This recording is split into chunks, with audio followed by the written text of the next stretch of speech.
మనకి నార్కోటిక్ డ్రగ్స్కి సంబంధించిన ఒక కేసు మనము డిటెక్ట్ చేయడం జరిగింది. మనకి వీరేగాం గ్రామం శివార్లోని ఒక వ్యవసాయ భూమిలో అక్కడ మనకి గంజాయి పండిస్తున్నారని తెలిసి మన ఎస్ఐ గారు అక్కడికి వెళ్ళి రైడ్ కోసం వెళ్ళి అక్కడ చూడగానే మనకి గంజాయి మొక్కలు కొన్ని లభించడం జరిగింది. అది పెంచుతున్నటువంటి వ్యక్తి పేరు తెలుసుకోగా మనకి కొడిపాక లింగేశ్వర్ పార్దీబీ విలేజ్ అని తెలియడం జరిగింది. దీంతో మనము నార్కోటిక్ డ్రగ్స్కి సంబంధించిన ఒక కేసు బుక్ చేయడం జరిగింది. దానికి మన ఇన్వెస్టిగేషన్ ఆఫీసర్గా సర్కిల్ ఇన్స్పెక్టర్ ప్రవీణ్ గారు ఉన్నారు. అదే డిటెక్ట్ చేసినందుకు నేను మన ఎస్ఐ శ్రీనివాస్, కుబీర్ ఎస్ఐ శ్రీనివాస్ గారిని కూడా అభినందిస్తున్నాను.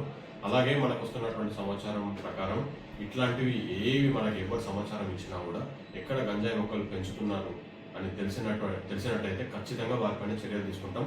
ఇప్పుడు ఈ వ్యక్తిని కూడా మనము అరెస్ట్ చేసి రిమాండ్కి పంపించడం జరుగుతుంది.